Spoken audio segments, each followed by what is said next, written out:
This episode of Inside Golf Podcast is brought to you by Inside Sports Network. What's up, everybody? It's your boy, Boston Capital, Twiddler Steve on the Hold the Green podcast. All right, we are live. Tap in, birdie. All right, Carson Young is here. I bet Ludwig at 28. Let's go. I bet You him did at, too? I bet him at 25. Low sevens. I think there's some guys in here we like. Harris English at 7,300. I love Brian Harmon at 3.5% this week.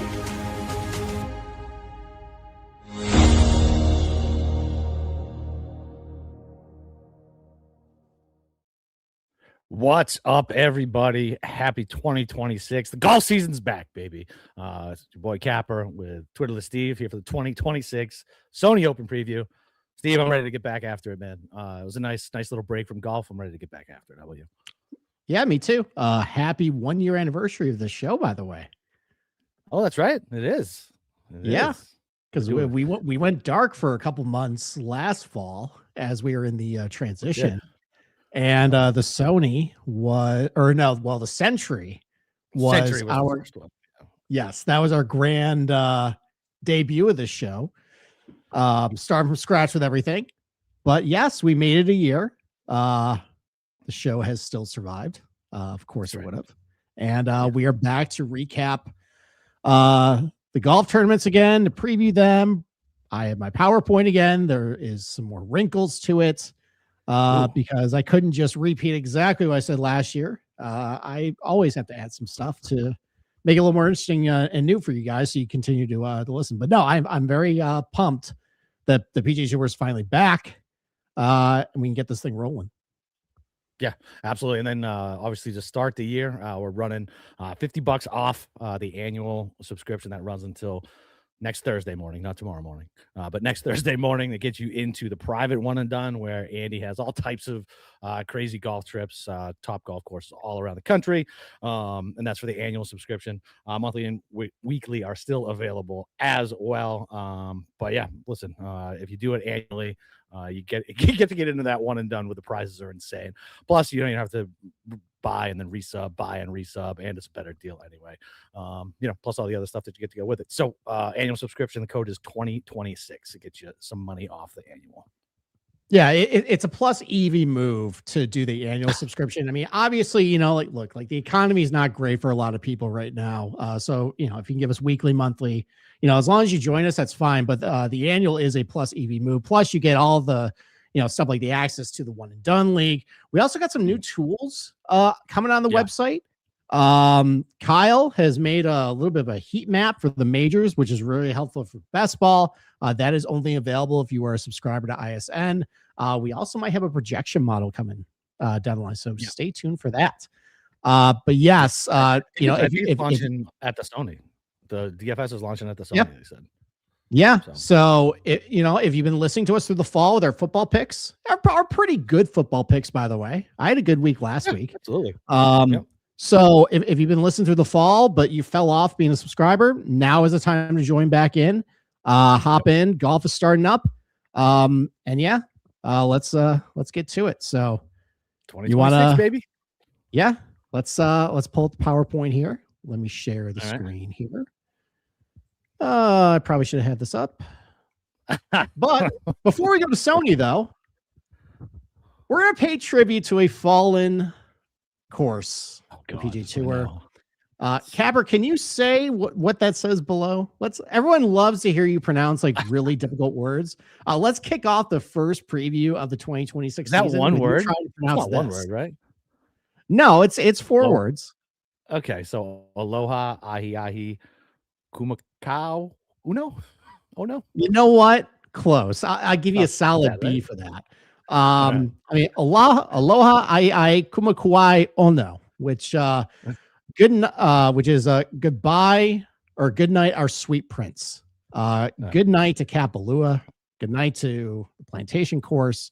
Good night to Molokai out in the distance. Good night to Mark Rolfing stunting on everybody with his facts about the humpback whale migration and all the Hawaii facts, because despite the course being in pretty immaculate condition, if you saw those pictures, They chose not to go back here because of the droughts that were happening in the fall. I get it.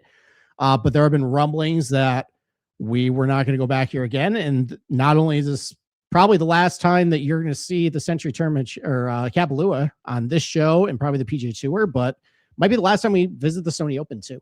Kind of sad. I don't know. How do you feel about that? Same, man. I mean, it's crazy. Those pictures were fucking depressing when they came out on Twitter. It was so just sad. But I mean, look, it is what it is. Hopefully it comes back. I don't know. I mean, golf course guys can get courses back. I don't think. Do you think it's like dead, gone forever? Well, I think they don't want to go back to Hawaii for just a reason. But first, I need to bring up this comment. Hey, Dave, how you doing? I got 9.5, not 8.5. So fuck off, buddy. There you go. I won that. Congratulations. They ended up coming back for a 9-8 season. I still cash my bet there. So, anyways, back to golf. No, I'm legitimately sad that they're not going back. This has always been a tournament I've been looking forward to every single year. Obviously, living in Rochester, New York, when it is snowy and cold out, to not only have this beautiful golf course that is, I would say, just because it's built on the side of a ski slope, essentially, just like from a design standpoint, it's one of the more iconic golf courses on the PGA Tour that they play. It's one of the more unique courses they play on the PGA Tour. They play every year. And yes, it's a birdie fest, but it's enjoyable to watch. It's very pretty. And it's always nice to come out of winter and seeing this thing. And the fact that we are not going to go back there it's a shame. I really enjoyed this golf course, and it's definitely on the bucket list if I ever make it to Hawaii. My wife just never wants to fly to Hawaii, by the way. Why? So I don't know would play this. She doesn't like flying over water, which definitely makes travel difficult for our destinations. So I mean, what does she think? She's going to survive the plane crash and get eaten by a shark? Like, what? You could die either way. Everyone has their little thing, and she just. Oh, listen, I don't like flying, so I get it. I've flown all over the fucking world. I still don't like flying. I gotta get a couple drinks in me to at least relax me a little bit. Yeah, I had to drug her up substantially to get her over to Spain, in Portugal for our honeymoon. So thank God I did. Yeah, she is willing to go to Bermuda though, because that's just a short flight from Boston to New York. It's only like 3 hours, so she can handle that. But Hawaii, Australia, probably not. So that's a long time. That's a long fucking flight, man. It is a big flight. But let's get to the main event for this week. Yep. Sony Open. So this is number 16. You got the famous W behind the green here. I think, is that Hideki right there? Because that would make me, no, it's not Hideki, because that's a PXG bag right there. That brings back a lot of trauma. This tournament has a lot of trauma for me. We're not going to recap that story of what you did in 2021. You've been beaten up enough about that on here. Thankfully, that tournament dropped off the leaderboard slide because I only do last 3 years. Too bad. But too bad.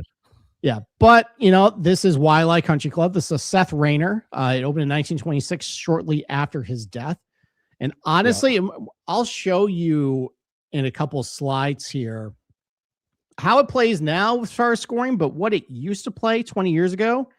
And there really hasn't been a lot of changes to this golf course. Really, the only things they've kind of touched up is they've rebuilt the green on 17. Tom Doak came in, and I'll show you that hole in a little bit. Rebuilt the green there. But otherwise, though, it's always stayed about 7,000 yards. Hasn't added a lot of length. Not a lot of changes to this thing. It's pretty much the same as what it was back in, the mid 2000s, early 2000s, when you may have played this game, the Wildlife Country Club True Golf Classics. I always like bringing this slide in because this is an excuse for you and I to talk about GoldenEye to transition with the N64 stuff. So we're going to derail the greatest game of all time. So we're going to derail the podcast right now. So I was trying to think what can I ask you about GoldenEye? Okay. So top 3 weapons in multiplayer that you just you loved. Proximity mines. Number 1. Okay. The most fun. The golden gun, because it's just so frustrating. Yeah, where you get one shot, one kill. Okay. Super frustrating. And And then I don't know. I don't know what the third was. Proximity mines were my favorite just because it's so sneaky and hilarious. Yeah. The proximity mines were the most tilting for sure. Yeah, exactly. Yeah, I would say proximity mines definitely in my top 3. Yeah. The RCP 90 just shredded you every time you had it. Yeah. That's definitely got to be number 3. Yeah. And then I think it was the AR 17 was like it's like their M16 that like also shredded you pretty substantially when you had it. So it just had a huge clip and just unloaded at a really ridiculous rate too. The fact they haven't remade this game is a fucking crime. Like they have actually. I haven't played it, but I think they remade it for like PlayStation or Xbox. Like there's been a couple iterations of it, but it never captured the N64. I mean, we were also fucking teenagers just smoking and getting high and fucking playing that game till our eyes bled too. So see, I was just drinking Mountain Dew in the basement, so I wasn't as cool as you, but we were doing the same thing though. Yeah, I was also older than you though. Not by much. I was playing this game in what, 7th grade? So that means you were a freshman in high school playing this? Yeah, freshman. Yeah, freshman. Okay, yeah, that sounds right. All right. So you fell with the wrong crowd pretty quickly there. Yeah, I was the wrong crowd, Steve. That's the problem. There you go. All right.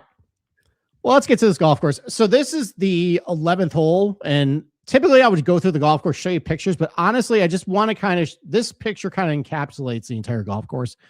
So if we actually had the Century Tournament Champions Kapalua to break down, we have talked about the undulations, uneven lies, the elevation changes. Well, this is the polar opposite of that golf course. It's pretty much dead flat all the way around the golf course. It's only a change of 10 feet in elevation total from one side of the property to the other. It's right on the beach here. And you can see just not a lot of land movement here. And especially with the greens and green sides of rounds as well. Like the bunkers are relatively shallow. They're not set well below the greens, so they're relatively easy to get out of. There's a lot of like shorter grass around the green where you're not that far below the putting surface, so you can definitely putt back up to the surface, or it's not that difficult of a chip. We'll get to the strokes gain stuff in a little bit, but the around the green difficulty is very easy at this place. Just not a lot of challenges here, and you kind of see that. Just if you miss a green, relatively easy up and downs. There's very subtle undulation to this green. Bunkers are not set well below the putting surface. So, this kind of just encapsulates the entire golf course right here. Just dead flat. You can get some wind that can, definitely play a little difficult. There is a penalty area behind this hole too, where guys can get in trouble. But overall though, this is a golf course that these guys kind of eat up now. In 2025, just with how short it is and how long the golf ball goes. Yeah, and don't count your winner until the 72nd hole here. No, especially me, who has had several heartbreaks. Did not have it last year though. I think my guy blew out pretty early. But all right, so let's just go over a couple holes though. So this is the first hole, and I'm a dinosaur doing this, and I've been writing about wildlife and covering wildlife since 2018. And I remember when I first did the article, the first hole was one of the tougher holes on the golf course. And they made a big deal to say it was a road hole template. So typically I quiz you about a Redan, but we're going to quiz you about the road hole template. So what is a road hole template? What is it? Not that, is it? It is a little bit. So basically, here's kind of where you see it is it wants you to play towards the right side of the hole where there's more trouble. There's out of bounds over the right. There's a bunker. You get blocked out by this big tree over here, but provides the best angle to the green and it shortens up the hole. Or you have plenty of room to bail out left, like on the road hole, but it's a longer approach shot into the green here. And you have a forced carry over a front bunker where you have to fly it over everything. So that's where it's a very popular template in golf. And you can see that here. And this used to be one of the tougher holes on the golf course. Well, now they hit it so far. Now, and I'll show you the differences in scoring in a little bit. But this bunker is not in play. It's only 265 to carry. Guys can drive it, well past this. Even if you blow it left, you have, a little bit of a short, let's say it's like a mid iron into the green here. Guys can launch it pretty high. So when I first started doing this, podcast and column, I would highlight this hole, and it stayed here. I still like noting it, but this is one example of how technology in the golf ball has just kind of made this course obsolete, because there just isn't. Yeah, there's no room really to expand the golf course. It's in the middle of a neighborhood, and it's backed up against the beach, so you can't lengthen it. It's a very compact piece of property. It is what it is. So here, so though, speaking of technology, we'll shout out our boy Josh giving to Stories interview. If you guys haven't given that a listen yet, go check out Josh interviewing to Story about the equipment.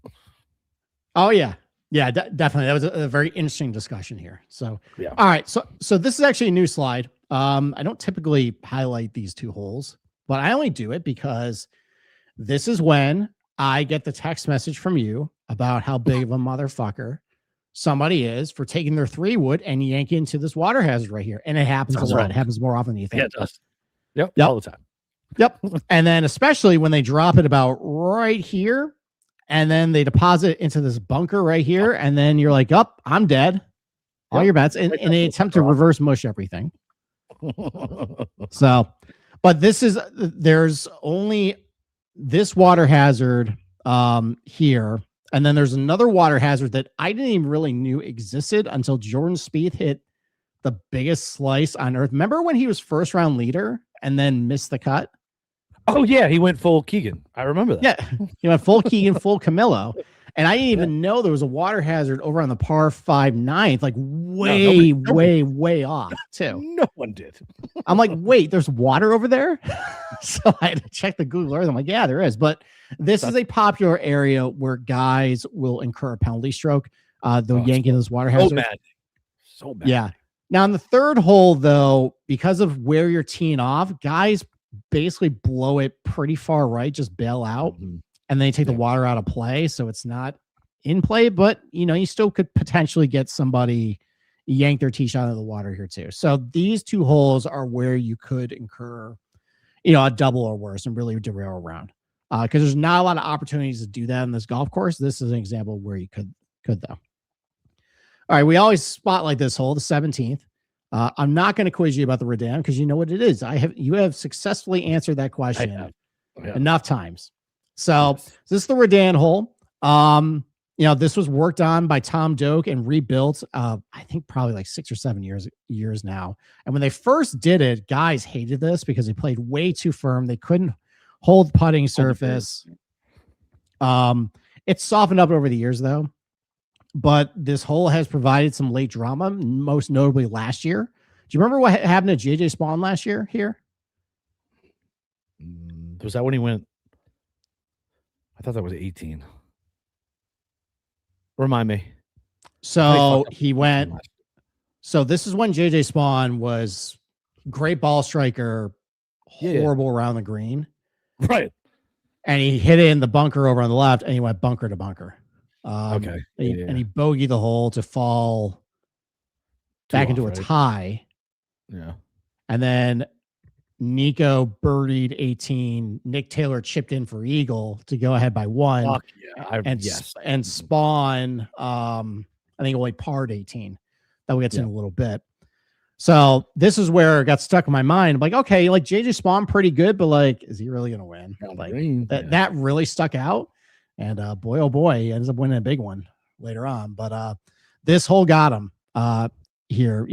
Redan green slopes from front to back here. If you are in one of these bunkers over on the right and the pin's over on the right, you have pretty much no chance of getting the ball close to the hole. It's just going to feed all the way back down to the left into the back of the green here, probably making bogey. If the wind is up, it definitely makes this a very tricky hole. So it's a good solid hole down the stretch. And then 18, definitely not a cupcake. It's a relatively easy hole. It still averages about half a stroke under par. But there are plenty of ways you can screw it up, as you and I have been on that receiving end.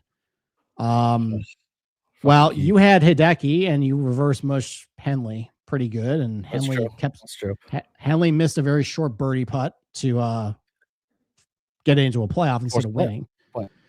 Yep, and then Hideki stuck it to 2 inches, and that was it. The amazing 3-wood. Yep, yeah, amazing. But we also got screwed on Keegan, who was the only guy to hit it in the fairway in the playoff. Yep. And then he completely bailed out left and couldn't get up and down for birdie. Nope. Meanwhile, though, there's, if you keep it in the fairway, definitely is a pretty easy birdie hole. But if you put it in this bunker over on the right here, if you can't carry that, you can't really go for the green. So you basically have to set up a wedge for your third. So that makes it kind of difficult. Puts you behind the 8 ball here. You basically have to put a lot of pressure on yourself to hit it within 10 feet and hit the putt. Or if it's playing really firm, if you yank it a little too far right, it's probably going to roll into this bunker over here or into the rough, and that's going to make getting to the green pretty difficult too. You're probably just going to bail out to this collection area over on the right, try and get up and down. So it reminds me of the 18th.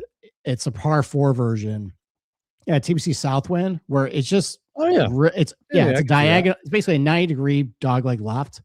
Now there's water over on the left, so that increase the penalty potential for it, but it's very easy. It's difficult to keep the ball in the fairway on this hole unless you can really carry the bunker. But yeah, it's a good par 5. There's been a lot of exciting moments on this hole to close tournaments. So I feel like he's always playoff here. Yeah, there's a lot of playoffs here. Do you like Wiley overall? Yeah, I got good memories. Like I hit Cam Smith. I mean, I hit Decky. No, you didn't. You didn't hit Cam Smith here, the Sony. Isn't this where I hit Cam Smith? Where's the bird? No, we both hit him at the Century. That was Century. Never mind. No, but I like it.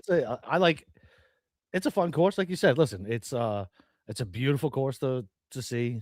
It's a nice, easy way to ease back into the season. Listen, man, you can't go wrong with Hawaii as the backdrop. And listen, as many playoffs as it's put on, if it's going to be a birdie fest, at least it gives you drama. Yep. Yeah, it does. And, it's a flat course. It's not the most exciting course, but I always like when they go to Hawaii, and primetime golf is pretty great. So primetime golf is fucking amazing. Right. Yeah. All right. So that's the golf course. Thankfully, the GCSAA report has come out very early, just like this podcast. And we'll explain why in a little bit this podcast is coming out early. But just to recap again, the Wiley Country Club opened in 1927, restored over the years by Robert Trent Jones, Rick Smith, Tom Doak. 7,044 yards, very short. It is the third shortest course on the PGA Tour last year, behind TBC River Highlands and Pebble Beach. As far I've always had a bone to pick with the GCSA here, because they never have specified exactly what type of Bermuda it is here. Well, I did digging, and it's do you know what Tifway Bermuda is? No. Okay. So Tifway Bermuda is about as common run-of-the-mill vanilla Bermuda grass as you can find.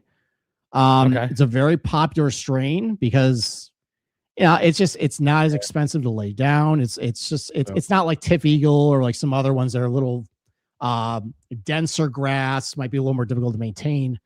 This is just your standard Bermuda grass. So, as far as like your putting stats go, I don't think there is another Tifway Bermuda golf course on the PGA Tour. You can just use your Tiff Eagle, you can use your Champion, you can use all those, just, Bermuda putting. Especially because it's pretty much the entire grass that everyone grew up with. If you played in the South, chances are it was Tifway or Tiff Eagle. So you're probably fine there. The rough 3.5 inches, that is up. Well, they've had it at this length for a couple of years. It used to be 3. In order to try and make this course a little tougher, they added about 1/2 inch. They let it grow throughout the tournament. Didn't really change the penalty rate as far as hitting in the rough. Like, it changed a little bit. But it'll start off at 3.5. It might go to 4 by the end of the week. That's what their goal is. But yeah, like 3.5 Bermuda is actually relatively That's tough. That's thick. Yeah. Yeah. I mean, the ball can definitely sit at the bottom with that. So yeah, it's not that easy to play out of. Average green size, 7,100 square feet. That's pretty large on PGA Tour standards. So, all right. So let's go to average scoring. Honestly, pretty consistent across the board. The last 3 years, it's averaged minus 1.3. It's gotten different ways to it. It started off pretty tough in 2024, got very easy by the end of the tournament. Last year, I remember there was some weather issues, and it just didn't really matter. There was some wind, I think, and I don't know if it was because it was maybe from the south, maybe played a little easier, but didn't seem to really bother these guys. I remember making a big deal about it in our podcast, and to the point where I'm like, okay, I made 2 models. Like, if there's really bad weather or really good weather, turnout didn't really matter at all. Hey, that's all right. Though. Listen, it's better to be prepared and have different angles of attack, man. Yeah, but overall, though, I mean, just it's not crazy out of control scoring, but there's not a ton of adversity to this place. If you get the ball in front of you, if you're pretty good with your short to mid irons, you can go pretty low here. And just kind of a sample of just like how the holes kind of go. So this is a new slide. I'm going to try and show you. I'm going to try and pick like a difficult round and kind of how the course plays, and like a really easy round. Okay. So in difficult conditions, this in 2024, I'm guessing because of how difficult the first 5 holes played, it was probably was a west or a north wind. Yeah. So, and that makes everything play pretty much into the wind here. And then 6, 7, 8, 9, 10 plays more downwind. And I'll get to that point in a little bit. In 2022, this is average scoring -3. Everything pretty much played pretty easy. You flip the wind from like more of like the east and the south.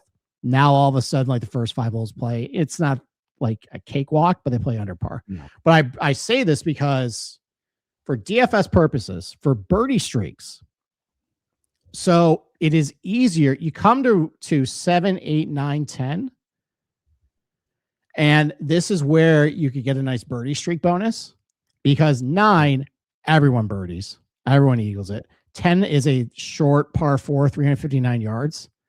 So those are basically 2 birdie holes right there. And then you got to pick one up either probably on 8 or 11. So, yeah, that's something to keep in mind. So like starting on the front, you might have a better opportunity to get a birdie streak, because you can go 9, 10. Otherwise, you start on 10 and then you go right into a tough stretch, on the back 9 here. You miss out on maybe a streak. It's on 7, 8, 9. Yeah. So maybe something to keep in mind for showdown. That might be a small edge you might be able to get. So yeah, I like it.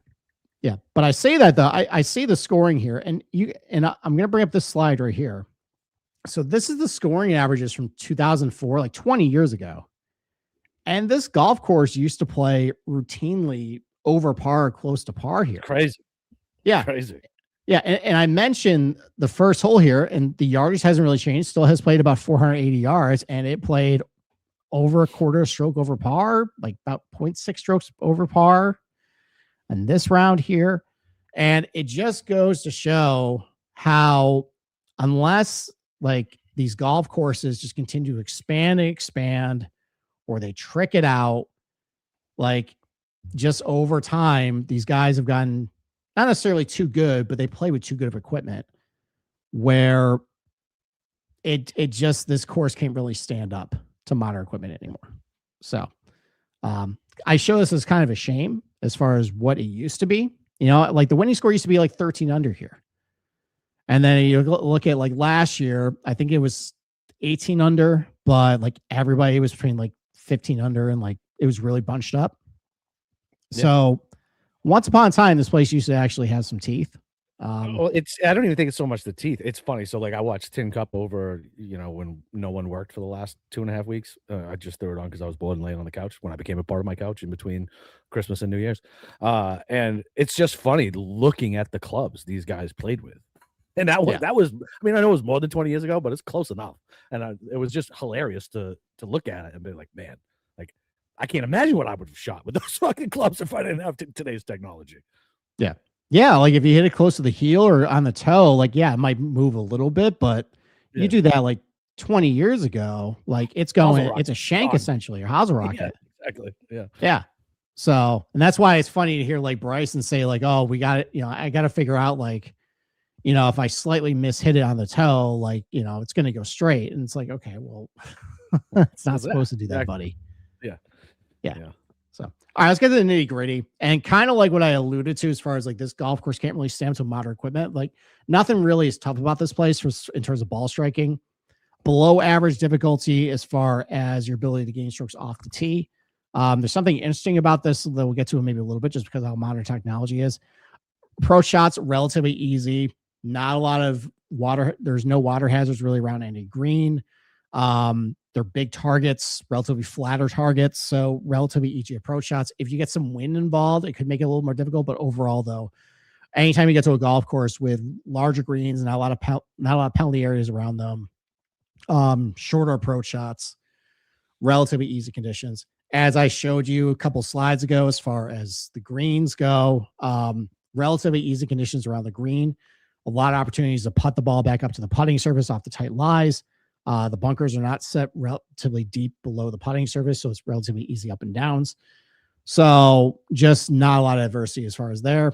And then putting goes, yeah, there's very subtle breaks to this golf course. Really, it's just Bermuda putting that you really want to worry about. So, all right. Easy peasy. Yep. As far as like fairway statistics and driving statistics, so very low missed fairway penalty. There's only a couple of areas where you can really get in trouble, like as far as hitting the water, everything.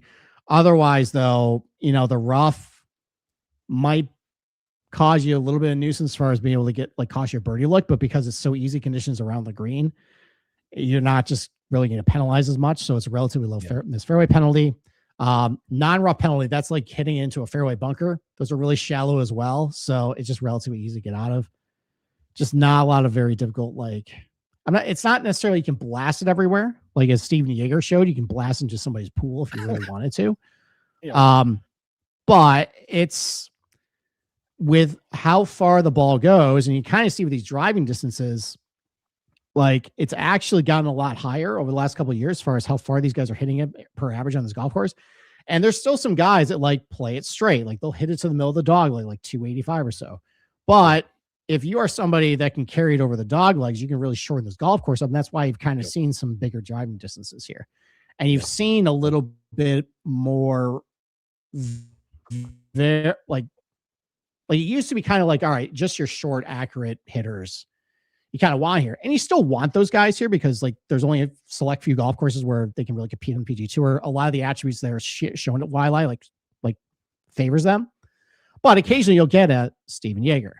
You can get a Bet On who, if they just have a good driving week, they have the length to carry it over stuff.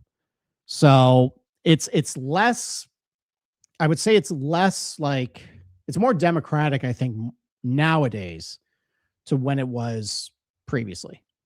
So yeah, if you think about, Taylor's not a fucking bomber, right? No, he isn't. Okay, was Murray a bomber? I don't remember. Yeah, we'll get the driving stats. Murray had a really good driving week, and he hit it pretty far. Yeah. Okay. Yeah. So Keegan's got some pop. Yeah, and actually the year that he did well, he drove it really great that week. Yeah. Ben On, Steven Yeager. So, you got some guys that couldn't have some pop here that can take advantage of it. Unlike maybe a Harbor Town where all right, it's very tight tree line, takes it completely out. Yeah, it takes power out of the equations. Here you could theoretically have that. So, as far as proximity buckets go, so like I mentioned, it's I like seeing this spread here. It's very well defined. There's a high volume of approach shots between 125 and 225. Very nicely compacted here. And you don't really need to worry too much about under 125 or over 225. There's only 2 par 5s on the golf course. So those essentially are your 2 shots over 225. Everything else is 9 and 18, right? Is it just 9 and 18, right? Yeah, 9 and 18. 9 is 9's a 175-yard shot, to be honest. So it's probably not even that. I think actually one of the par 3s probably makes up this. But overall, though, it's just a lot of shots short to mid irons, maybe a little bit of long iron shots on some of the longer par 3s, but over the short to mid iron test at this place. As far as correlated golf courses go, I kind of mentioned that there's a low variant or low correlation to driving distance and driving accuracy at this place. Just guys that it's not only it historically has favored a lot of shorter players, but it's not one of those places where it's just only accuracy guys do well here. You can have occasionally somebody who can just bomb it over the dog legs and do very well here. Yep. So just no surprise that when you look at some of the correlated golf courses, like per data golf, which I know you hate, but there's actually a pretty useful list that they put out there. Listen, I hate data golf for a multitude of reasons. Their little graphs aren't one of them. Like this, listen, there's good info coming off of data golf. Their rankings and what they decide is like a EV bet and shit like that just makes me fucking insane. Just wrinkles. Yeah. So like their correlated golf courses are usually ones where you're not going to overpower the place. Like it's not a driving test. You know, it's not necessarily that like it just favors one certain area, but it's more of just, okay, how solid you are with your short to mid irons and how good of a putter you are. So like you go to places like Colonial, Port Royal, Sea Island, Harbor Town, TBC Southwind, Innisbrook, Summerlin, Pebble Beach, you know, those types of places. Yeah. So typically, and you'll look at the leaderboard, you see guys who are pretty good at these places do pretty well these types of tracks.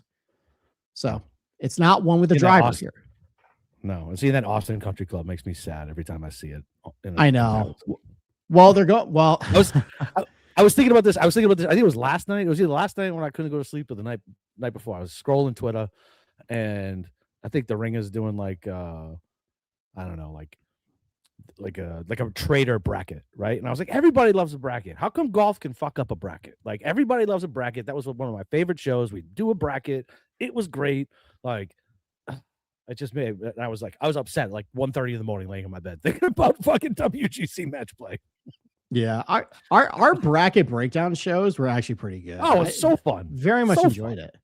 Yeah, they would come and we would literally do it like that Monday night too. Like it would come out and be like, okay, get your bracket. Go live. Yep. Yeah, and then like I don't know if we had odds at that point, but we kind of just speculated what they would be, and we're like, okay, we picked a group winner and we just filled out a bracket. It was good, and we were always hilariously wrong, but it was fun. It was great. So, and it was a great tournament. Yes, like they don't like match play, and you know there was a beef between the PGA Tour and the Austin Country Club. They didn't want to go back.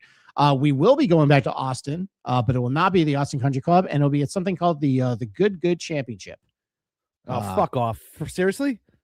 Yeah, seriously. Gonna guess you might call in sick that week. Then have to like break down. I mean, look, it is what it is, right? Like so, like we talked about, right? So TGL is not for me. YouTube golf is not for me. Like it's just not for me. It's not aimed at me either. Like it's just not, and I can't get by.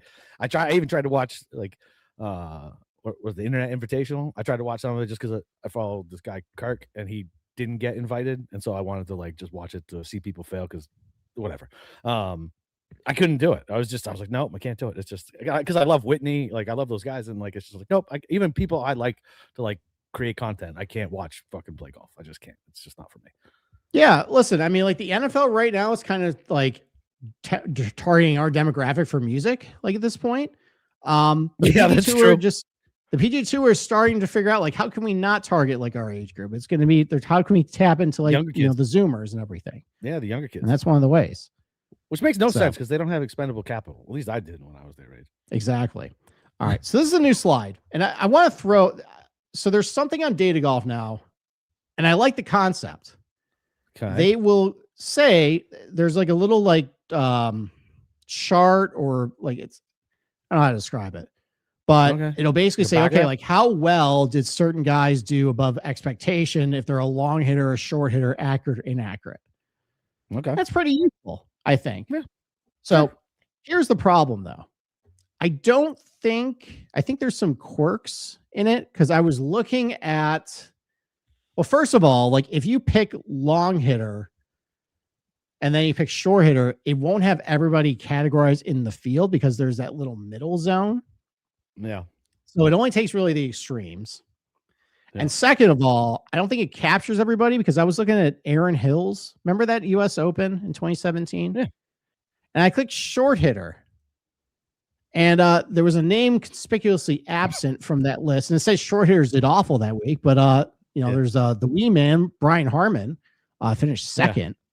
Was not on that list featured as a short hitter and was not featured as an accurate hitter. And I know that's a bold-faced lie. He was both back then. This is always my problem with data, Steve.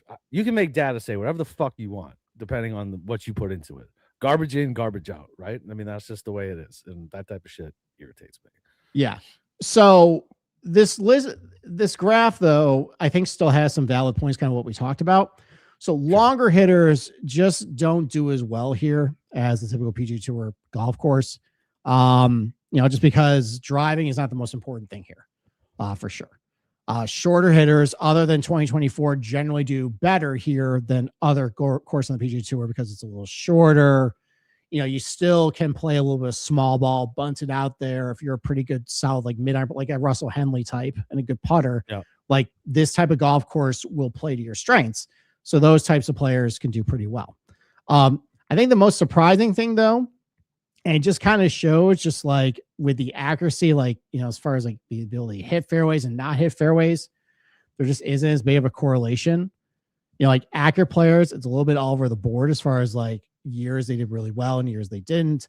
And inaccurate players, though, actually do better here than the typical PGA Tour golf course because probably there's a bigger missed fairway penalty at some other places. That's probably the reason why, but you wouldn't really think it at this place. No, you wouldn't. Yeah. That's funny. Yeah. So, all right, let's go over the past leaderboards. Might reveal some trauma for somebody watching here. So last year, Nick Taylor wins a 16 under. I think we actually were on the air, or maybe we waited until it was over, but I remember like we were going to do the Amex preview. We're waiting for this to end. And we're like, oh God, it's going to go forever. But why don't you walk everybody through the end of this tournament last year? For anybody who might have forgotten. I don't fucking remember. I just remember Nick Taylor won. Okay. It was a fucking hour-long playoff or longer. Like, all right. I love when you ask me these questions. We've been together for how many fucking years now? My memory's trash. Okay. All right. Well, maybe I'll walk you through this one. So Eric Cole, let's start with Eric Cole first. I think he 4-putted a hole on front nine. Yeah. And he lost by 2. So that was a tough break for anybody bet on Eric Cole here. But really, it was Jaeger versus Spawn for most of the back 9. And then on 16, Jaeger tied into Jaeger. I had something tied into Jaeger last year. What was it? Because I don't remember what it was. Maybe it was DFS. Yeah. Maybe. But Jaeger basically took like a YOLO, like I'm just going to hit driver everywhere and I don't give a fuck. And it was working for a little bit until he got onto 18 and put it in somebody's pool. So that was the end of him. That's right. Yeah, that's right. And like, like he hit 303 on the week, but only hit 50% of his fairways and he lost like almost a stroke per round off the tee. But this also goes to show that like, there's a lot of like driving you can overcome a bad driving week at this place. Oh, yeah. But if you are just molten hot with your putter and maybe have a decent iron week, then you're fine. So, but like this kind of goes to show right here that like at least last year, driving just doesn't matter at all. Like it was not as correlated to strokes gain as other places, especially with distance. Like approach shots, less correlated to total strokes gain in other places, but top of the leaderboard here, the best ball strikers on the week did the best overall. But really just a putting contest. And you see it here. Like, look at all this red for the putting. Yep. But last year you had Jaeger gaining a stroke and a half putting just angers me. Well, there was he was a good putter, and I think I know definitely crapped the bed there. But Nico Echevarria, I think he birdied 18 to get 16 under. And then Nick Taylor chipped in for eagle to vault himself up, and then he wins in regulation. Spawn was at 16 under heading into, so I think he had a 1-shot lead heading to 17. As I mentioned, went bunker to bunker, bogeys the hole, drops a 15, and then he only pars 18. So that ended him. That's when we all thought, oh, okay, Spawn can't close, and then wins Oakmont. Imagine that. And then he didn't close at the Players, but everybody knew he wasn't going to close at the Players. Like that was like the most dead man walking next day playoff to ever exist. Yeah. Oh, for sure. So, and I mean, like he legitimately did get screwed by the wind too. Like it just he absolutely died. Did. Yeah, and that's just what happens. But yeah, the gods were not letting him win that day. All right. So it's weird though. It kind of like, as I was talking about, like driving is very volatile as far as like when it's important, when it isn't, like who it favors, who isn't. This particular 2024, like 3 pretty long players drove the ball really good on the week and like gained a bunch of strokes off the tee. And in that year, like driving actually became very important that week as far as separating yourself. And you see Grayson Murray, Keegan, Ben On had pretty good driving weeks. Carl Yuan, who took the grossest drop in history on 18, by the way. Do you remember that? Oh, I do remember that. I do remember that. Yeah, like it hits the hospitality tent. He's like, I think it's somewhere over on top of there, and he gets a free drop. Free drop. Unbelievable. I think he kept his card because of that too, by the way. Such bullshit. It was real scummy. Was it you and Andy talking about the US Open venue is not going to have as many like corporate tents around it this year? Yeah, Andy was mentioning that. I was like, thank fucking God. I was like, they all need to go away. Like, listen, I've been in corporate tents. Like, we don't like. There's 10 of us in that entire tent watching golf. It's just the wives getting free booze and everybody networking. Like, just you can push them back another fucking 50 yards. You absolutely can. Like, it's ridiculous. Yeah.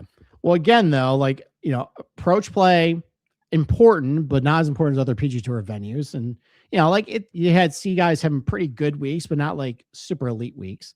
But again, it kind of came in putting contests. You can see here a lot of red on this heat map right here.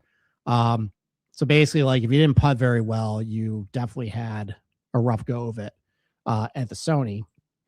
And then 2023, I honestly don't remember much of this tournament because A, I didn't have anybody like really in the mix. B, this was the Giants Vikings game for the playoff game. So I was focused on that on Sunday. Yeah. But this also sadly was the death of Hayden Buckley's career. I don't think he really came back after this. Hayden Buck did not want to fuck after that. No, and Siwoo Kim, who credit to him, turned down Live Golf. Was that confirmed? He turned it down? He did. He came out and said he listened, but he ultimately turned it down. And then that led to them settling on Thomas Dietrich to go, which is Have they ever not taken somebody I like? Paul Casey. Hate him. I mean, do you like Taylor Gooch? No, I didn't like Gooch either. Gooch, Casey. Westwood? Whatever. I like Westwood too. Yeah, indifferent. Fine, whatever. Okay. Well, anyway, Siwoo Kim's ended up winning. He's never won a major, right? Westwood never came through and won a major? No, he didn't. I lost a lot of money on that asshole. Crazy he didn't win a major. A lot of money. I lost a lot of money on him. A lot of bad Sundays. Like, and I of course he went to Live. He was really good for 54 holes and majors and then crapped his pants on Sunday. So he made a nice little comeback at where the fuck was that? Was it the Players? Well, that was before he went to Live.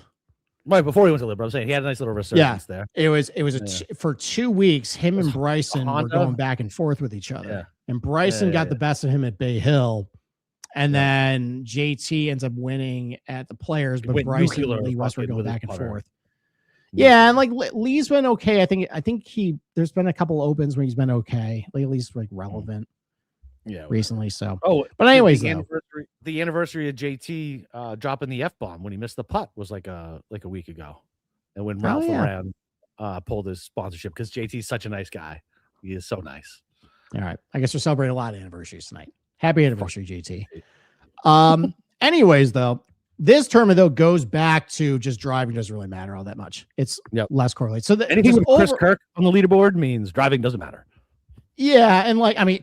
Let's put it this way. Anytime Andrew Putnam's on this leaderboard, like Aaron Badley, it doesn't matter.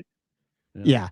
So as far as like driving goes, like it doesn't really favor anybody year to year, especially with just how the ability of some guys can just bomb it over some dog legs, but it still can be a golf course where a Siwoo or a Putnam or a Kirk or a Lipsky, like somebody can just bunt it out there and be still relatively fine. As far as what I'm going for this week, it's mostly guys who are just pretty good. These shorter golf courses, positional courses, your Colonials, your Port Royals here. Like I'm really going to look at a lot of like the comp courses, especially because we haven't seen these guys in a while. So I'm going to just look at those types of guys. Is Scotty playing? Is that? Did we confirm that from your text? Well, that's the last slide here, and it's all fun and games to speculate on all these. Like Nico Echevarria, who's an asshole, by the way. I will not bet on him again. I'll tell you offline. We discussed that in Discord though, but Nico, you're a bad guy. You're a bad guy. Ooh, I want to know. I'll be back It's in the not Discord too. By the way, people, golf season's back. I'll be back in the Discord. It's not that exciting. But yeah, like your Siwoos or like maybe Ben Griffin will show up, maybe JJ Spawn, like your types. Unfortunately, though, somebody decided to play here. Scotty Scheffler decided to fucking play this week. Great slide. To nuke us all, to nuke all our bets. Why is he here? I don't fucking know. But he's going to play Sony this week. And you think about like a lot of courses he's been good at. Like he's been good at a lot of these slapdick courses. He's been good at like your River Highlands or Harbor Towns or Colonials or like even Byron Nelson, like where like, yeah, it's like a longer golf course, but like there's definitely all walks of life of guys that can do really well there. Like, why is he here? Just to win? I thought he didn't care about winning. It sucks. Oh, he doesn't care about winning, Steve. Don't you know? And nothing matters except for the Lord Jesus Christ and his family. And, nothing matters. We're all going to die someday. And, it is what it is. I'm super sad. Nothing matters except for ruining our betting cards. So I hate him. God, I hate him. You know what? Like, if you want to hold, if you want to maybe put, not a silver lining, but like, if you want to put a knock on Scotty, as far as Bermuda courses go, if it's not Tiff Eagle, he hasn't won. So, and this can turn into a little putting contest. Okay. So maybe that would be something to hold your hat onto, but like everything else about this place, though, like he's got the length now to like keep the ball in the fairway and bomb it over. Like he could definitely like have like one of those like, okay, I'm going to average like 300 on the week and like hit like 65% of my fairways. And he's so good from like under 150 and like under 175 anyways. So, but yeah, for some reason he decided to show up. That sucks. I mean, the odds aren't out yet, but I don't usually go without Scotty markets. No, I don't usually go without Scotty markets. I might this week. Yeah. Just that would be a bad way to start the year. Well, I'm back in fucking Florida, so I don't get without Scotty markets, so I just get to light my fucking money on fire. All right. Well, that's it. That's it for the Sony. Okay. Now let's talk about the real reason why we're so happy. I'm so happy golf's back, though. I really am. I'm so fucking happy golf's back. I am. I'm happy too. I was a little nervous like about the first show back and like fire up the PowerPoint. Like, okay, can I get through it and present everything well? And yeah, of course. It went all right. Like ride a bike, brother. Yeah. What is this? Our 6th year doing shows together? I think so. Yeah. It is. I think in total we've done over 500 episodes together. Oh, no doubt. No doubt. Yeah. Between the old show and this show, we have. All right. So the real reason why we're here, though, is because I wasn't going to be an asshole. You're my friend. I care about you. And I also care about the integrity of this show and being able to like present the golf course and everything. And there's no fucking way in hell I'd be able to do that without you saying the refs are terrorists on Sunday night as the Patriots play. Yeah, so 100%. I would see if there's no world in which I would even agree to that. Like it would have been terrible. Like I would have been like this the entire time. Like, what? Oh, there's a commercial. I'll pay attention now. Like, no, yeah, it would have been bad. So that's why we do the show on Wednesday. But as usual, we do our NFL pick show as well. We're gonna fire through it because I'm starting to run out of steam here. Yes, sir. I figured instead of drafting pick, why don't we just go through all the games? Yeah, instead of like picking games, or not picking games, like as far as like you pick one, I pick one. Let's just go through all the games. Yeah, we'll just go through all. It's like fuck it, yeah. Let's pick them all. That's fine. All right, let's start with. No, I'll pull it up. Where's the spreads? We'll just go to FanDuel. Fuck it. Yeah, FanDuel. All right. So first game, 4:30. You have thank you Carolina. Actually, you know what? No, not thank you Carolina Panthers. Thank you Atlanta Falcons. Thank you Raheem Morris. Thank you for your sacrifice. Getting you the bit. What was your payout on Carolina division? 8-1. Yeah. At least I think it was 9. I think it was 9-1, but whatever. All right, well done. All right, I got bad CLV plus. Yeah, I got bad CLV at plus 260 after week 15, but I'll take it. Hey man, you joined the party. I told you to join it. I did join the party. I joined it late, but you know what? I got there. But the Rams who everyone was saying like penciling in for the Super Bowl 1 seed, and now all of a sudden they are the 5 seed, and they are a 10.5 point road favorite. We have seen big favorites on the road in the wild card round just not come through. Famously, the Saints at Seattle. I think how much? Remember the Tim Tebow game? How much were the Steelers favored by? In Denver? Shit. So I was me and my family were going through something at that point. And we had a bunch of family down from Pittsburgh.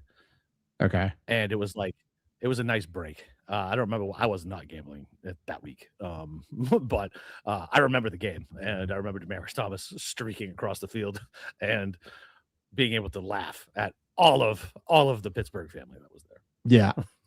I can't remember the spread, but it was a huge upset. Like, no one thought it was amazing. Going to win that Tim game. Tebow. Yeah, it was a great game. Well, anyways, you got the Rams 10.5 point favorites over Carolina. Capper, who you like for this game? I'm gonna 10.5's a lot of points, man. I know. I don't think Carolina's gonna win. I just can't lay 10.5 on the road. I know they're getting. What's his name back? Devontae Adams. Yeah. I just can't do it. Man, I can't imagine fucking putting money on Bryce Young. 10.5's a lot of points for a playoff game. They're at home. Who knows, man? Weird shit happens. It's not like the Rams have been fucking world beaters either lately. So I'm just gonna take the points and hold my nose. This will not be a heavily bet game. Let's put it that way.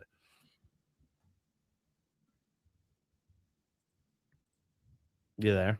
Where'd you go? Okay. I think I lost you there. Yeah, I was trying to pull up the weather. That didn't work out well. Yeah. So I'm taking Carolina. I take Carolina the the points. there. What are you taking? Let me pull up my phone then, because I was trying. I'm gonna check the in Charlotte.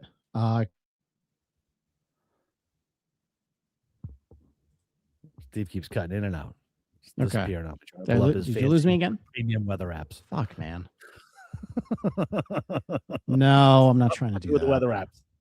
All right. Okay. I think the internet's Dave stable. says All right. Well, I just get my pick. All right.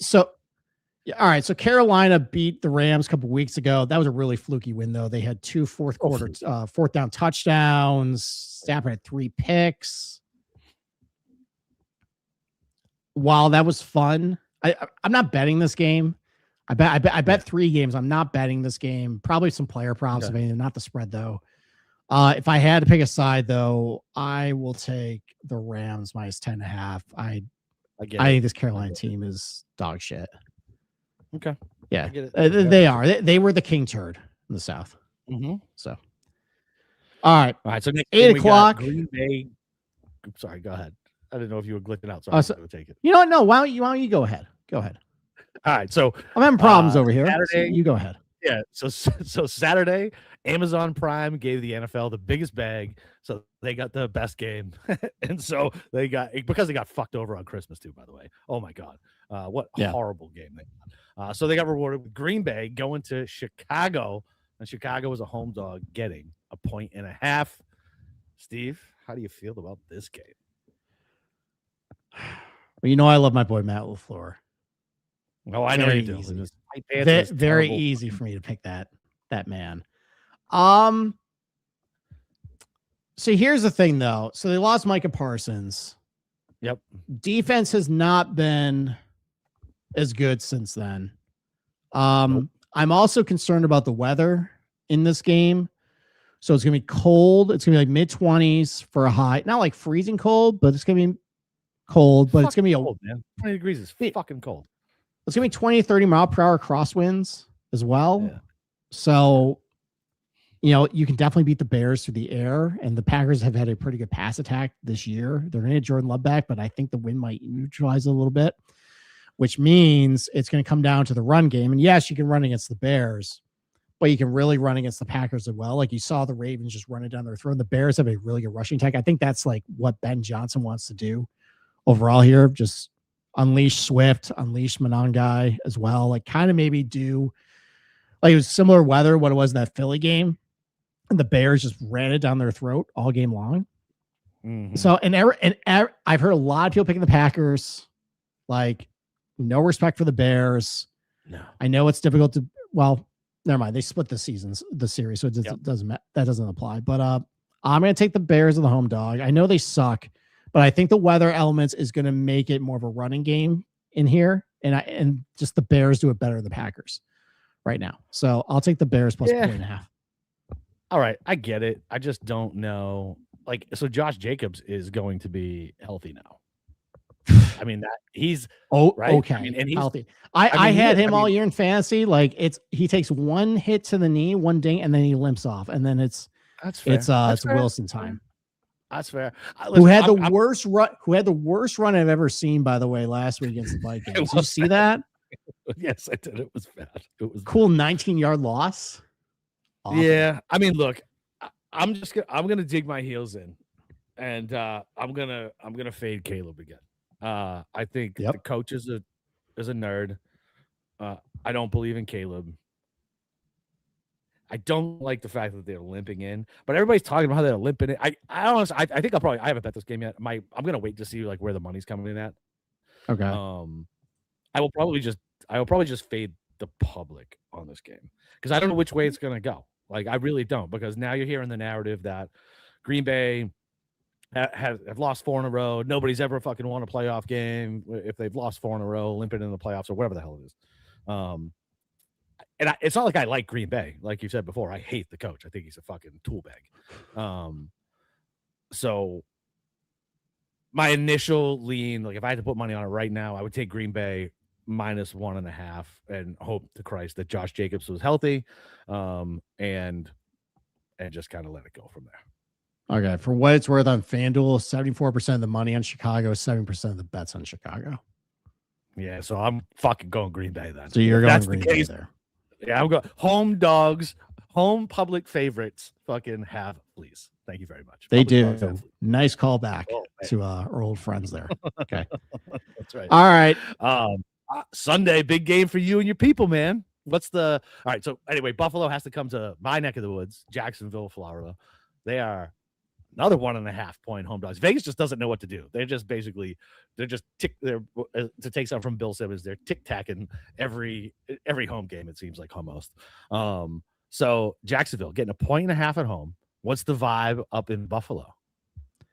AK, what's the vibe with Jay? Our mutual friend.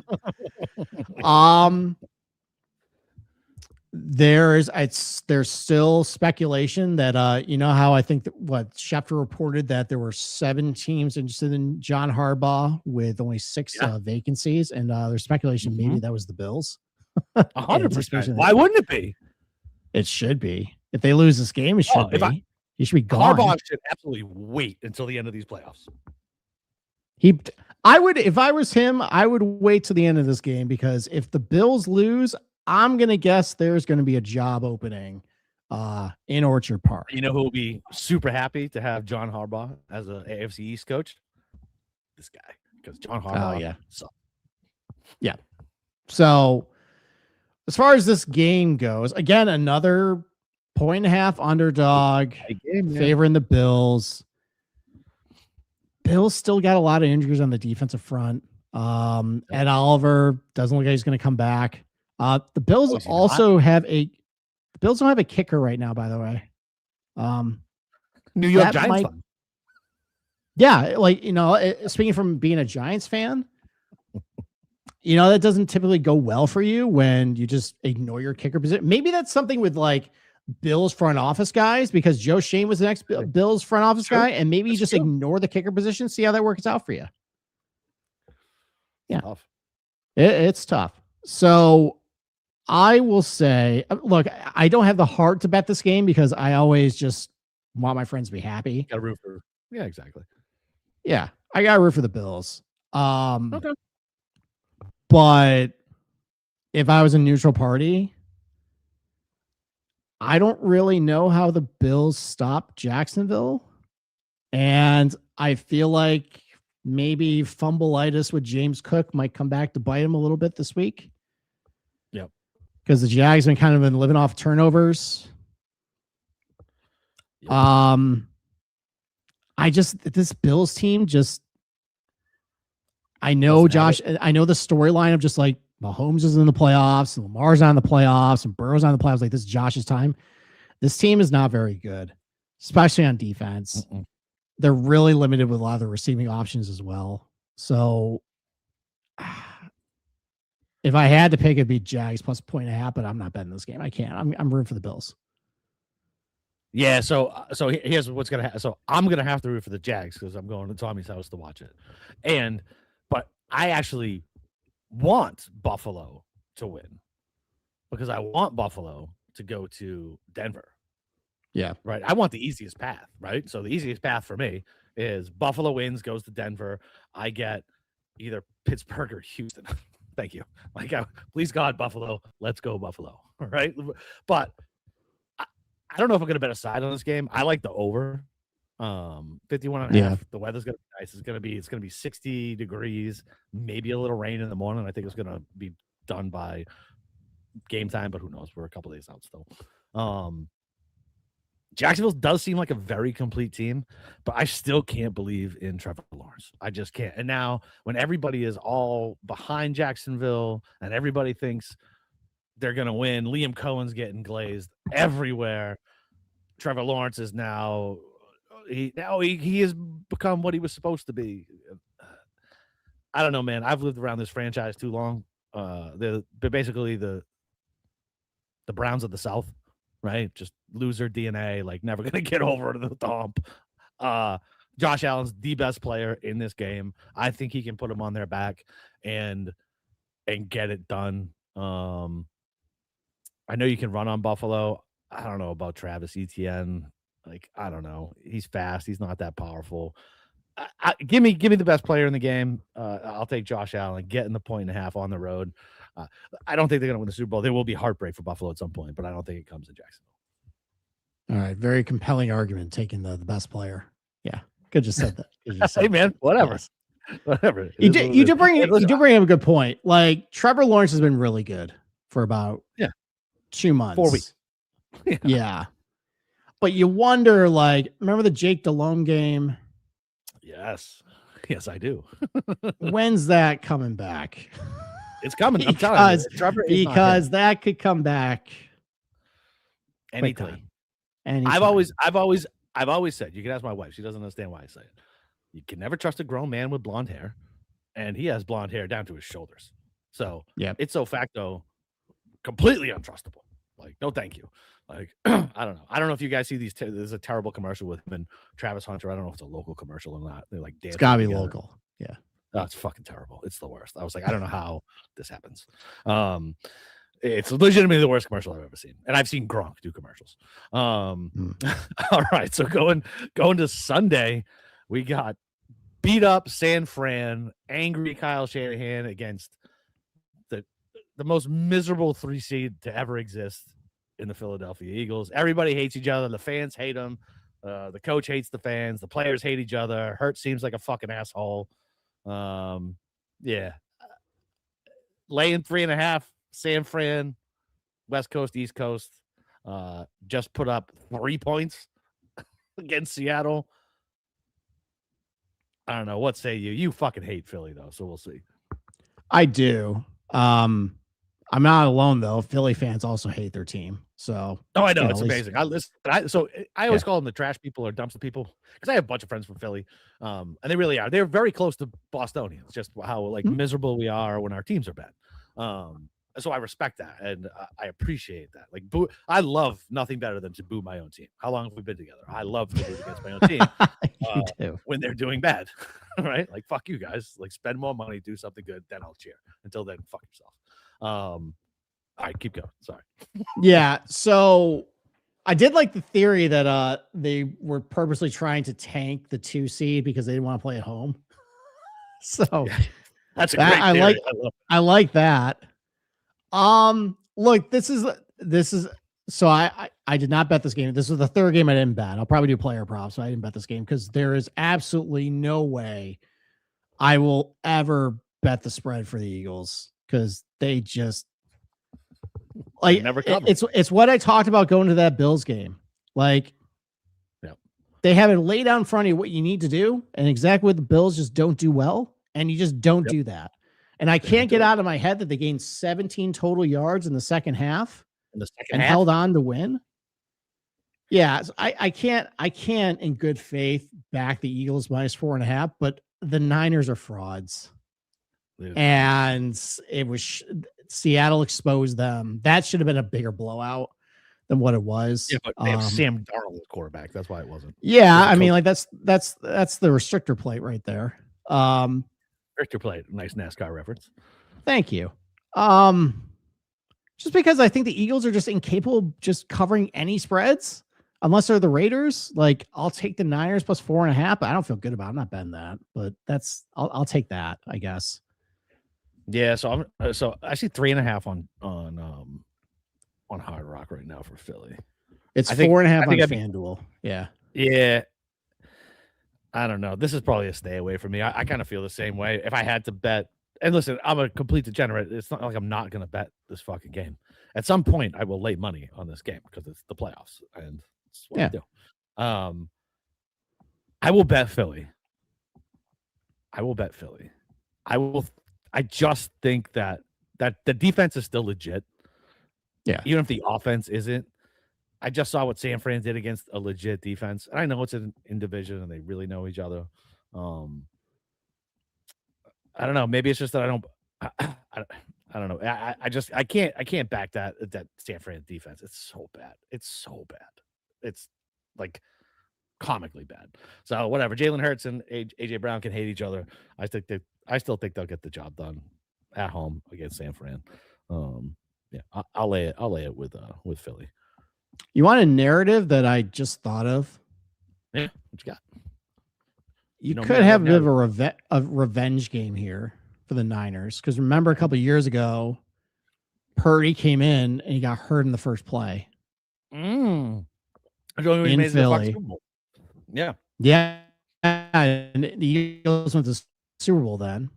And then they brought in Josh Johnson, who got concussed, and then they had to bring Purdy back in, who couldn't throw. That kind of tainted that game. So maybe they think about that this week. Yeah, I don't know. I just between the Trent Williams injury, their defense is terrible. But the problem is though, like, I don't think the Eagles can take advantage of a bad defense like that. Like I literally saw it in Buffalo. Like the Buffalo's defense is terrible, and the Eagles could not move the ball in the second half. I know the weather was bad, but like you can run it down their throats. They get in there, they step on their dick so much on offense with their play calling and their personnel. Yeah. Like yes, San Francisco's defense is terrible, but like I just don't trust Philly to like take advantage of it. So that's why I can't lay the 4.5 with them. If Hard Rock switches to a 4.5, I think I'd probably join you on that, because that makes sense. Because you're right, like they couldn't. 17 yards in the second half against that terrible. It was terrible. It was pathetic. My uncle next to me was just losing his mind. Apoplectic. Yeah, it's like, okay, like run left, run right, throw, run, pass the entire second half. No play action, no mixing anything up. Like it was boring, predictable. They just settled. They're like, okay, we're gonna let the defense win for 30 minutes, and the Bills should have won that game. Like I can't in good faith back them. So okay, all right. I like it. All right, let's clear the stage though. Let's go to the main event. Yes, Pats are back in Foxborough. 3.5 point favorites. I think it's 3 in some places. Talk about how the Patriots are going to. Okay, talk about how the Patriots are just. Talk about your Pats. What are they going to do to poor Justin Herbert in Foxborough? We're gonna dog walk. We're gonna dog walk the fucking San Diego fucking Chargers, LA Chargers. Mill Williams came back last week. We're gonna knock the rust off. We're gonna get Spillane back. Now I got Omarion Hampton isn't practicing today because of an ankle. Ooh, that helps. Yeah, that makes me happy. Landry's supposed to be back. Wilson's supposed to be back. Those are 4 guys. if you remember, up until those guys got hurt, we had held every team. I don't give a fuck what schedule it is. We held every team under like 70 rushing yards or some silly fucking stat for the entire season. And that was like, it wasn't like 3 weeks. It was like 9 weeks, 10 weeks, something like that. the defense is good when we have all our players. Now, look, I think that is our Achilles heel. And look, Drake May, he's not a rookie, but it's his first playoff. Yeah, I just don't see. So, just the tried and true shit. It's a dome team, which I know is playing different than a dome team, but it's still a dome team. And it's coming West Coast to East Coast, playing in the Northeast. It's going to be 30 fucking degrees at nighttime. I just Drake May is. If Matt Stafford gets the MVP, it's a fucking joke. It's a lifetime achievement. But Drake May is the MVP of the league. Ramondre is back. Steph Diggs is that guy. Our O-line, we got Will Campbell back. We are the most complete team in the AFC. We really are. We're the most complete team in the AFC. Our defense is the question mark, but I really feel confident getting these 4 guys back over the last 2 weeks. I really think it's going to be very, very difficult for people to keep up with our offense because we move the ball. So I don't. If it gets to 30 points, even 28 points, I don't see how Herbert with a broken hand, a broke dick running back, washed ass Keelan Allen, Lad McConkey is fucking my size, and then Quentin Johnson still has stone hands, and so does that fucking Gatson tight end. Just because his dad was good at football doesn't mean he is. He had like 3 good games. He gained like 150 yards 3 games in a row and has done shit since. Yeah, we're gonna dog walk these motherfuckers. The Patriots are back. I'm sorry. That's it. It's your worst nightmare, America. We're back. All right. Well, sorry to make you upset. You knew I was going to go this direction. I told you on Sunday. This was the first bet I made. You want to lose money? That's fine. I told you. Don't even that's fine. Yeah. Tell me what you want to bet. I'll take it. I have my own books to bet. I don't need to bet you, sir. I'll lose my own money that way. But no, so there was a +4 available on the Chargers on an offshore. I grabbed that. It's 3.5 everywhere else. I still bet at 3.5. So we talked about it last week where I think the Chargers have a lot of good things going for them. The problem is that offensive line is absolutely hideous. We'll get to that in a little bit. They got solid defense, good quarterback. They had some decent weapons. I think a good coach. Loser quarterback, by the way. An absolute loser quarterback. Herbert is a fucking loser. Like loser DNA. Like, he's 30 years old, still has acne on his face. He's a fucking loser. All right. I mean, Stafford was a loser quarterback until he wasn't. So we play for the fucking Lions. Guess what? Herbert plays for the Chargers. Losers, just loser DNA. Like, all right, just is what it is, man. Look, I understand you guys getting guys back on the defense there, but still can't escape the fact that you guys are one of the worst pass rushing teams in the entire league this year. Lowest blitz percentage as well. So are you guys going to be able to take advantage of that really terrible offensive line? I don't know. I just think with the defense, we will get pressure. All right. Well, I just think with how good the Chargers defense has been when healthy this year, I'll take the plus points of that. I'll take +4 with them. And I take them a +3.5 as well. That's fine. You want to lose money? That's fine. Okay. I'll lose my own way. I look forward to you. Just remember, you still got Josh McDaniels, calling plays, and you hate that guy.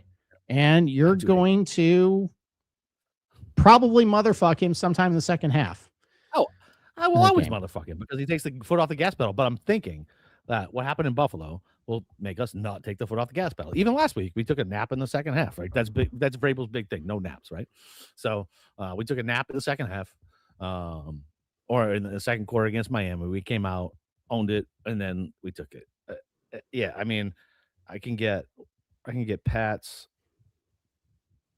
-10 at +225. I like that. Okay, so you're gonna alt line it. Oh yeah. All right. So you think classic Foxborough beatdown? Classic Foxborough soup can, fucking Houston Texans and JJ Watt showing up in their varsity jackets and us telling them to put their teeth on the curb. Okay. That's what we're fucking doing. All right. So we're on opposite sides there. Let's go to the last game of the week then. Houston is a 3-point favorite on the road against Steelers? 3.5. I thought. Oh, it's 3 now. Yeah, I see it. Oh, so it's 3 now. I still see some 3.5 out there. I see stuff. Okay, that's important because I think we're on the same side on this one. Why don't you talk about why you bet Steelers +3.5? because they're the Voodoo Steelers, and for whatever reason, you cannot kill this fucking team. This is insane. Like, and look, the same reason I bet them last week versus the Ravens. Somehow they pull these games out of their ass. They beat the Patriots early this year. We had 5 turnovers against them. Aaron Rodgers looks like ass the entire time. It's check down Gainwell, check down Gainwell, check down Gainwell. They run a couple like 3-step slants. They're getting Metcalf back. I think that's a big deal.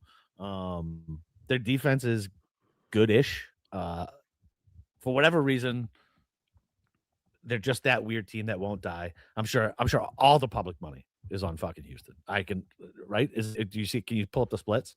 Everybody's got to be on Houston. I can't because my computer's going to freak out if I do. All right, let me see if I can. I'll see if I can pull up the splits.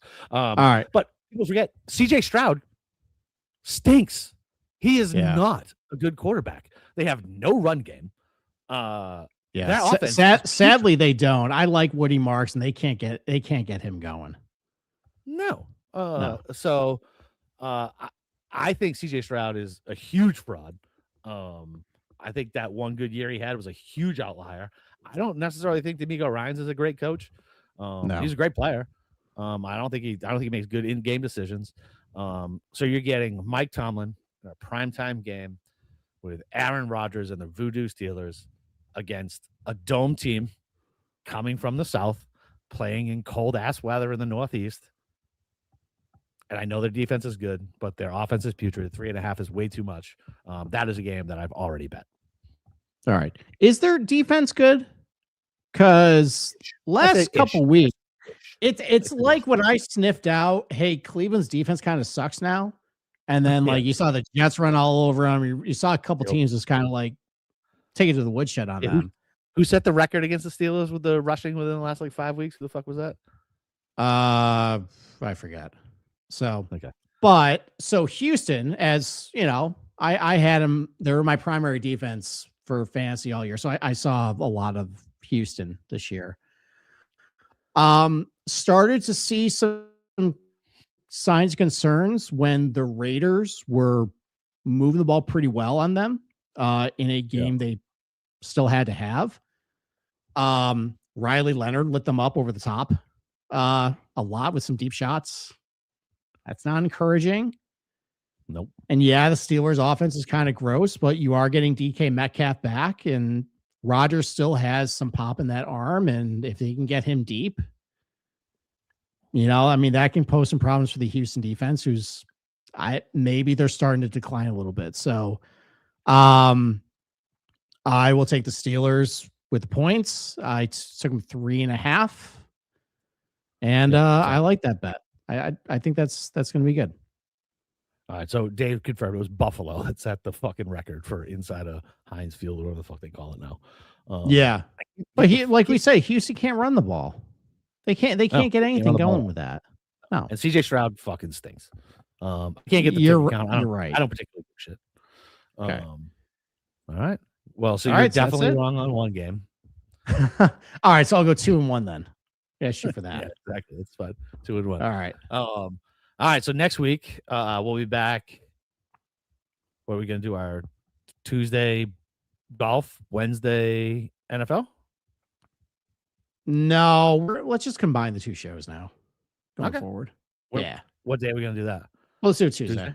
Yeah, we'll do Sony bets, and then we'll do NFL after that. Okay, we might want to start early then, because I got a thing at 10:00. That's fine with me. So, okay, all right, sounds good. Cool, man. Back on the horse, baby. Golf season's back. It's time to make some fucking money. I cannot wait to sweat fucking first round leaders, first round 3-ball parlays, fucking outright tickets, and cussing everybody and their mother to hell to Steve by 9:15 on Thursday morning. Well, I guess it'll be later because it's Hawaii. So it'll be in the afternoon. I start doing that. It'll be about noon. Yeah. Yeah. Perfect. So about 12:15. Yeah. It'll ruin your lunch. Yeah. That's it. Absolutely. Well, listen, happy to have everybody back. Tell your friends, tell your families, go like and subscribe. We're really trying to get people over to the YouTube. I'll say it at the top next time instead of at the end. But if you can, if you haven't subscribed, go do that. Jump in the comments, man. Tell us who you guys think you're going to win. And yeah, other than that, we'll be back next week to finally get out some golf picks and celebrate our Patriots victory. See you guys later. Bye.